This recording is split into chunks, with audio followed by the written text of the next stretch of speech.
ادعمونا بلايك للفيديو واشتراك بالقناة، فهذا يدعمنا كثيرا.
تشكيل ليفربول تعرف على تشكيل ليفربول أمام مانشستر يونايتد في الدوري الإنجليزي وموقف محمد صلاح. يستضيف فريق ليفربول نظير مانشستر يونايتد ضمن قمة منافسات الجولة العشرين من مسابقة الدوري الإنجليزي الممتاز، وسيخوض ليفربول مواجهة اليوم أمام مانشستر يونايتد على ملعب الأنفيلد في تمام الساعة 6:30 مساء بتوقيت القاهرة و7:30 مساء بتوقيت السعودية.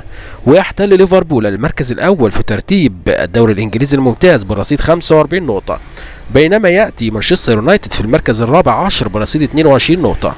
وأثيرت الشكوك حول إقامة المباراة بين الفريقين بسبب وجود ضباب في مدينة ليفربول حسب جاء في وسائل إعلامية إنجليزية، لكن ليفربول أصدر بيانا رسميا صباح اليوم مؤكدا في إقامة المباراة في موعدها. ودفع أرن سلوت المدير الفني لفريق ليفربول بالدولي المصري محمد صلاح بالتشكيل الأساسي في مواجهة اليوم.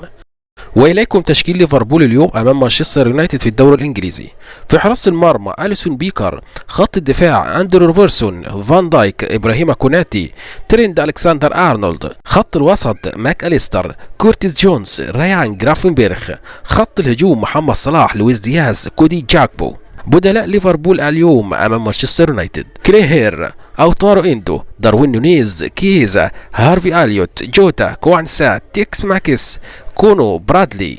كل التوفيق لنجمنا المصري محمد صلاح في مباراة اليوم أمام مانشستر يونايتد. وبكده يكون الفيديو انتهى، أتمنى يكون نال إعجابكم. لا تنسوا دعم القناة بعمل لايك واشتراك وتفعيل زر الجرس ليصلكم كل جديد، والسلام عليكم.